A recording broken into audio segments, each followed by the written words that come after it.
നമ്മൾ ഇന്ന് ഉണ്ടാക്കാൻ പോകുന്നത് കക്കയിറച്ചി ഫ്രൈ ആണ്. അപ്പോൾ അതെങ്ങനെ ഉണ്ടാക്കുന്നതെന്ന് നമുക്ക് നോക്കാം. അതിനുവേണ്ടി ഞാൻ ഹാഫ് കക്കയിറച്ചിയാണ് എടുത്തേക്കുന്നത്. പിന്നെ ഒരു 10 ചെറിയ ഉള്ളി മീഡിയം സൈസ്, 2 സ്പൂൺ ചോപ്പ് ചെയ്ത ഗാർലിക്, പിന്നെ ചോപ്പ് ചെയ്ത ജിഞ്ചർ, 2 പച്ചമുളക്, ആവശ്യത്തിന് കറിവേപ്പില.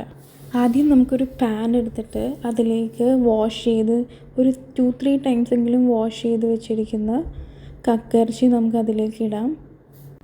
പിന്നെ നമ്മൾ അരിഞ്ഞ് വെച്ചിരിക്കുന്ന വെളുത്തുള്ളി, ഇഞ്ചി, പച്ചമുളക്, വേപ്പില, ചുവന്നുള്ളി ഇതെല്ലാം കൂടി ഈ പാനിലേക്ക് തന്നെ നമുക്കിടണം.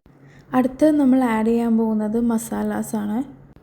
ഒരു 3 ചെറിയ സ്പൂൺ ഗരം മസാല. ഇതിൽ സ്പൂൺ ആക്ച്വലി നോക്കണ്ട, ഇത് കുറച്ചുകൂടി ചെറുതാണ്. ടീസ്പൂൺ എടുക്കുന്നതായിരിക്കും നല്ലത്.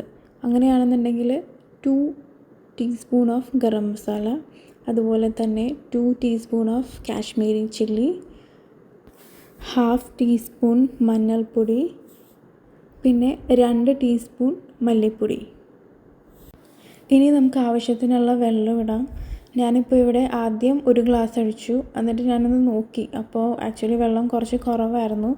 അതുകൊണ്ട് തന്നെ ഇത് വലിയ കക്കയിറച്ചി ആയതുകൊണ്ട് തന്നെ ഞാൻ 1.5 ഗ്ലാസ് വെള്ളം ഒഴിച്ചിട്ടുണ്ട് ഇത് വേവാനായിട്ട്. അതിനുശേഷം നമുക്ക് ആവശ്യത്തിന് ഉപ്പ് ഇട്ടിട്ട് ഇനി നമുക്കിത് നന്നായിട്ട് മിക്സ് ചെയ്യാം. നല്ലതുപോലെ മിക്സ് ആയതിന് ശേഷം നമുക്കിത് കുക്ക് ചെയ്യാനായിട്ട് വയ്ക്കാം. ടോട്ടൽ ഞാൻ 2 ഗ്ലാസ് വെള്ളം ഒഴിച്ചിട്ടുണ്ട്.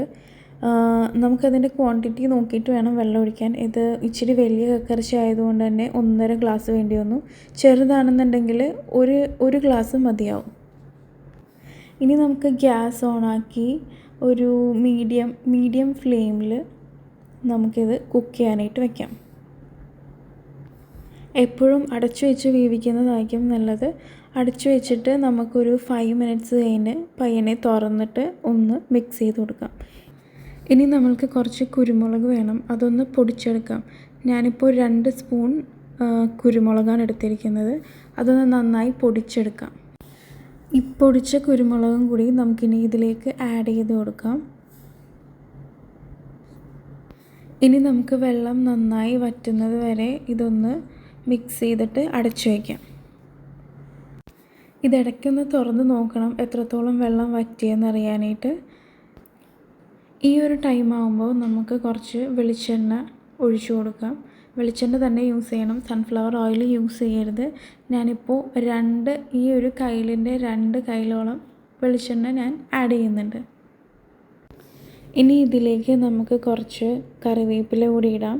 കറിവേപ്പില കൂടി ഇട്ടിട്ട് ഇതുപോലെ തന്നെ നന്നായി മിക്സ് ചെയ്ത് ഒരു 5 മിനിറ്റ് കൂടി സിമ്മിലിട്ടിട്ട് വേണം വേവിച്ചെടുക്കാൻ. ഇപ്പോൾ നമ്മുടെ കക്കയിറച്ചിയൊക്കെ നന്നായി ഡ്രൈ ആയി വന്നിട്ടുണ്ട്. ഇനി ഇതിലേക്ക് നമുക്ക് ഒരു കയ്യിൽ കൂടി വെളിച്ചെണ്ണ ആഡ് ചെയ്ത് കൊടുക്കണം. അതുപോലെ ഉപ്പും ഒന്ന് ചെക്ക് ചെയ്തിട്ട് നമുക്കിപ്പോൾ ഉപ്പ് ആവശ്യമാണെങ്കിൽ ഈ ടൈമിൽ നമുക്ക് ആഡ് ചെയ്ത് കൊടുക്കാവുന്നതാണ്. ഇനി ഇത് നന്നായി മിക്സ് ചെയ്ത് ഒരു 5 മിനിറ്റ് സിമ്മിലിട്ടിട്ട് നമുക്കൊരു 5 മിനിറ്റോളം ഇത് കുക്ക് ചെയ്തെടുക്കണം. ഇത് മൊത്തത്തിലൊന്ന് ഡ്രൈ ആയി വരുന്നത് വരെ നമ്മളിത് കുക്ക് ചെയ്തെടുക്കണം. ഓക്കെ, ഇപ്പോൾ ഇത് കറക്റ്റ് കൺസിസ്റ്റൻസി ആയിട്ടുണ്ട്. ഇനി നമുക്ക് ഗ്യാസ് ഓഫ് ചെയ്തിട്ട് നമുക്ക് ഇത് സെർവ് ചെയ്യാം. ഇത് ഭയങ്കര യമ്മി ആൻഡ് ഈസി റെസിപ്പിയാണ്. ഇച്ചിരി ടൈം കൺസ്യൂമിങ് ആണെന്നുള്ളൂ. അപ്പോൾ ട്രൈ ചെയ്ത് നോക്കിയിട്ട് ഫീഡ്ബാക്ക് അറിയിക്കുക. Thank you for watching.